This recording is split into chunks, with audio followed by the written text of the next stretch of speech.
நம்ம வீட்ல தான் இப்படி நடக்குதா இல்ல எல்லா வீட்லயும் இப்படி தான் நடக்குதா? மக்கள்கிட்டயே கேப்போம். எடுங்க மக்களே, என்ற வீட்ல தான் இந்த மாதிரிலாம் நடக்குதா இல்ல உங்க வீட்லயும் இப்படி நடக்குதா? என்னடா இவ மொட்டையை கேக்குறாளன்னா பாக்குறீங்க. கதையை பார்த்துட்டு வந்துட்டு உங்க வீட்லயும் இப்படி எல்லாம் நடக்குதான்னு கீழே கமெண்ட்ல சொல்லுங்க. சரியா? வாங்க கதையை பாப்போம். இல்ல இல்ல இல்ல என்ற வீட்ல நடக்கிற கேவலத்தை பாப்போம். காலை 6 மணி. ஹபாடி, அதுக்குள்ள விடிஞ்சிருச்சா? ஒன்னும் பயப்படாதீங்க, எங்க வீட்டை அலாரமாக்கும். நாய் குலைக்கிற சவுண்ட்ல என்ற உருசம் தான் வச்சிருக்காப்ல. நானும் அவர்கிட்ட கேட்டேன், ஏனுங்க மாமா அலாரம் தான் வைக்கிறீங்க, கொஞ்சம் மங்களகரமா வைங்கன்னு. ஆனா அவர் என்ன தெரியுமா சொன்னாரு? பிக் பாஸ் வீட்ல எல்லாத்தையும் நாய் குலைச்சு தான் எழுப்பி விடுதான், அதனால நாய் குலைக்கிற சவுண்டையே அலாரமா வைப்போன்னு வச்சுட்டாரு. எனக்கு எந்திரிச்சிட்டீங்களா? எந்திரிச்சாச்சு. அவன் என்ன சாப்பாடு செய்ய போற? ஏனுங்க மாமா, இப்பதான் படுக்கையில இருந்து எந்திரிக்கிற, இனிதான் போய் ஏதாவது யோசிக்கணும். தூங்கி எந்திரிக்கும் போதே என்ன சாப்பாடு நான் கேட்பாங்க? செல்லையத்தாலே எழுத்து மாமா. காலை 7 மணி. ஏய் புட்டு, சஞ்சய் எந்திரிங்கடா, நேராச்சே. புட்டு புட்டு எந்திரி, டைம் ஆச்சு. புட்டு அம்மா, என்ன சாப்பாடு செய்றீங்க? சேடா, தூங்கி இன்னும் எந்திரிக்க கூட இல்ல, அதுக்குள்ள என்ன சாப்பாடுன்னு கேட்டுதான் எந்திரிக்கணுமா? எந்திரிச்சு வாங்கடா, ஸ்கூலுக்கு நேரமாச்சே. காலை மணி 7:15. ஏடி முப்பாத்தா, ஒரு டீ போட்டு எடுத்துட்டு வா. சரிங்க அத்தை. அப்புறம் சாப்பாடு என்ன? இப்பதான் போய் டீயே போடணும், அடுத்ததா யோசிக்கணும். சோறு என்னன்னு கேட்டேன், அதுக்கு மூஞ்சி இப்படி திருப்பி போறா. இவளையெல்லாம் கட்டாதா என்ற மகன்கிட்ட எத்தனையோ தடவை சொல்லி அடிச்சுக்கிட்டேன். கேட்டானா கட்டினா இவளை தான் கட்டுவேன்னா, கடைசியில சோறுன்னு கேட்டா கூட மூஞ்சி திருப்பி போறா. காலை 8 மணி. அம்மா அம்மா, அட எனக்கு இப்ப இத்தனை கத்திட்டு இருக்கற? மா கேக்குதாமா? என்ன பாத்ரூம்ல தண்ணி கிண்ணி வரலையா? இல்ல கற்பம்பூச்சி வந்துருச்சா? எதுக்கு இப்படி கத்திட்டு இருக்கற? மா என்ன சாப்பாடுமா செய்றீங்க? எடா எதுக்குள்ள உட்கார்ந்துட்டு எதை பத்தி யோசிச்சிட்டு இருக்கற? பாத்ரூம்ல உட்கார்ந்து எவனாவது சோத்த பத்தி நினைப்பானாடா? உள்ள வந்த எனக்கு என்ன ஒண்ணுன்னு தெரியாது. ஸ்கூலுக்கு நேரமாச்சு, சீக்கிரமா வெளிய வாடா. என்ன சோறு என்னன்னு தானே கேட்டோம், இதுக்கு போய் இப்படி கோவப்படுறாங்க?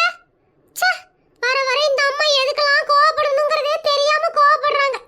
இந்த வீட்ல ரெண்டாவது பிள்ளையா பிறந்தது பெரிய தப்பா போச்சு. ஏடாக சத்தம், நான் உள்ள வரணுமா? ஐயோ வேண்டாம், இந்த கொஞ்ச நேரத்துல நானே வெளிய வந்துருவேன். முப்பாத்தா காலை 9 மணி. நீ என்னதான் சாப்பாடு செஞ்ச? மணி 9:30 பசிக்குது, இப்ப வாது சொல்றியா? சிக்கன் பிரியாணி. என்னது சிக்கன் பிரியாணியா? சிக்கன் பிரியாணி செய்யலாம் தான் பார்த்தேன், கடைசியில சாம்பார் தான் வச்சிருக்கேன். சாம்பாரா? என்னது சாம்பாரா? அடி பாவி, என்னமோ செய்யற மாதிரியே பில்டப் காமிச்சிட்டு இருந்தியேடி. சாம்பார் வைக்கிறதுக்கு தானா? என்னது சாம்பாரா? அம்மா, எங்க மிஸ் வேற ஸ்கூலுக்கு போறதுனால இன்னைக்கு பார்ட்டி வைக்கிறேன்னாங்க, அதனால காலையிலயும் மத்தியானமும் எதுவுமே சாப்பிட வேண்டாம்னு சொன்னாங்க. ஆனா வரும்போது ஒரு 20 ரூபாய் மட்டும் கொண்டு வர சொன்னாங்கம்மா. கொடுத்தீங்கன்னா நான் ஸ்கூலுக்கு கிளம்பிடுவேம்மா, எனக்கு ஒண்ணுமே வேண்டாம். ஆம்பா, உண்மைதான். நான் கூட ஃப்ரெண்ட் வீட்ல பர்த்டே, அதனால காலையிலேயே சிக்கன் பிரியாணி கொண்டுட்டு வரேன்னு சொல்லிருக்காங்க. ஆமாமா, நான் கூட ஸ்கூல்ல போய் சாப்பிட்டுக்கிறேன். என் ஃப்ரெண்ட் வேற பிரியாணி 2 அடுக்குல கொண்டுட்டு வரேன்னு சொல்லிருக்கான். நிறைய இருக்கும், வேஸ்டா போயிருமா. சாம்பார் நீங்களே சாப்பிடுங்க.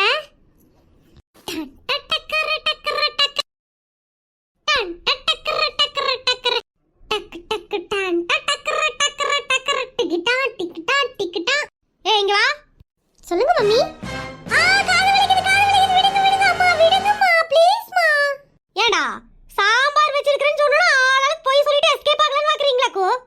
சாம்பார் காளி வண்ணல, நாளைக்கு அதை சாப்பிட வேண்டியது இருக்குமாக்கோ, ஜாக்கிரதை. அந்த நாயை தான் தேடிட்டு இருக்கற, கிடைக்க மாட்டேங்கிறான். எந்த நாய்டா? சாம்பார் கண்டுபிடிச்ச நாய் தான். ஏப்பா சாம்பார் எல்லாம் ஒரு டிஷ்ஷாப்பா? ஏப்பா இந்த அம்மாவை கட்டிட்டு வந்து எங்க உயிரை வாங்குறீங்க? ஏய் என்னடா இப்படிலாம் பேசுறீங்க? பேசாம ஏப்பா, உனக்கு லவ் பண்றதுக்கு ஒரு பொண்ணே கிடைக்கலையா? நல்ல சமயம் தெரிஞ்ச பொண்ணா பார்த்து லவ் பண்ண வேண்டியதானப்பா. ஏப்பா எங்க உயிரை வந்து வாங்குறீங்க? ஏய் என்னடா அப்பாவும் கூட பார்க்காம இப்படிலாம் பேசிட்டு இருக்கீங்க? நானே எத்தனை நாளைக்கு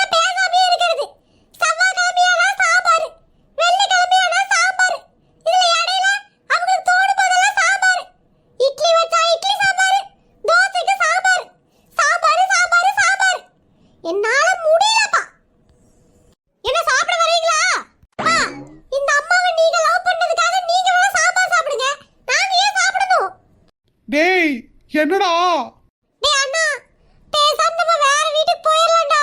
இந்த வீட்ல இருந்தோம்னா நம்மள சாம்பார் சாப்பிட சொல்லி சாவடிச்சிருவாங்கடா. டேய் புட்டு, ரொம்ப வருத்தப்படாத. சாம்பாரை கண்டுபிடிச்சவன சீக்கிரமா கூகுள்ல சர்ச் பண்ணி கண்டுபிடிச்ச அவன் வீட்டுக்கு போய் அவனை நாக்கு புடுங்குற மாதிரி 4 கேள்வி கேட்டுட்டு வந்துருவேன்டா. டேய், சாம்பார் கண்டுபிடிச்சவன கிடைப்பானடா. எங்க மிஸ் சொல்லிருக்காங்க, கூகுள்ல என்ன தேடினாலும் உடனே கிடைக்கும்னு. இப்பவே போய் கூகுள்ல தேடுறேன். பொண்டாட்டிதான் பைத்தியம்னு பார்த்தோம்னா பிள்ளைங்களும் அவள மாதிரியே வந்து சேர்ந்துருக்குதுங்க. என்ன பஞ்சு, ஒன்னு ஒண்டாடி சாம்பார் வச்சிருக்காமா? யார் திங்கறது இல்ல? ஆமாம்மா, கொஞ்சம் அமைதியா பேசுங்கம்மா. அவ காதுல உழுந்துச்சு, அதுக்கும் பிரச்சனை பண்ணாலும் பண்ணுவாமா. ஏடா, நான் இந்த வீட்ல இருக்கறதா இல்ல இறங்கி போறதாடா? எப்ப பாரு உன்னை சாம்பார் வச்சிட்டு இருக்கற? ஏடா, வேற குழம்பு வைக்க தெரியுமா இல்லையாடா உங்களுக்கு? ஆமா, இன்னைக்கு ஒரு நாள் எனக்காக அட்ஜஸ்ட் பண்ணி சாப்பிடுங்கம்மா. நைட் உங்களுக்கு பிரியாணி ஆர்டர் பண்ணி தரேன். என்னமோ பஞ்சு, சுத்தமா எனக்கு பிடிக்கல. இவ பண்றது கொஞ்சம் கூட சரியில்லை. அங்க என்ன சத்தம்? சும்மா பேசிக்கிட்டு இருந்தோமா. நீ ஒரு பையனாடா? அவளை நாலு இழுத்து நாள போடாம பயந்துட்டு பேசிட்டு இருக்கான் பாரு. இதுக்கெல்லாம் கவலைப்பட்டா முடியுமா? சாம்பாரை சாப்பிட்டுட்டு சந்தோஷமா வேலைக்கு போக வேண்டியதான். பாத்தீங்களா மக்களே, எங்க வீட்ல காலையில எந்திரிச்சதுல இருந்து என்ன சாப்பாடுன்னு எல்லாரும் ரொம்ப ஆர்வமா கேட்டாங்க. நான் கூட பசிக்கிறதுனாலதான் கேக்குறாங்களோன்னு நினைச்சிட்டு இருந்தேன். கடைசியில தான் தெரியுது என்ற சமையலுக்கு பயந்து என்ன சாப்பாடுன்னு கேட்டிருக்காங்க. நான் நல்லா செஞ்சேனா அதை சந்தோஷமா சாப்பிட்டு போறாங்க. அவங்களுக்கு பிடிக்காதது செஞ்சேனா என்கிட்ட ஏதாவது ஒரு காரணத்தை சொல்லிட்டு எஸ்கேப் ஆயிடுறாங்க. அதுக்குதான் தூங்கி எந்திரிச்சதுமே என்ன சாப்பாடுன்னு கேக்குறாங்க. இந்த மாதிரி உங்க வீட்லயும் நடந்துச்சுன்னா கீழே கமெண்ட்ல சொல்லுங்க. நாளைக்கு என்ன குழம்பு வைக்கிறதுன்னு தெரியல. இன்னைக்கு சாம்பார் வச்சு அட்ஜஸ்ட் பண்ணியாச்சு. நாளைக்கு வித்தியாசமா யோசிச்சு புளி குழம்பு வச்சிடணும்.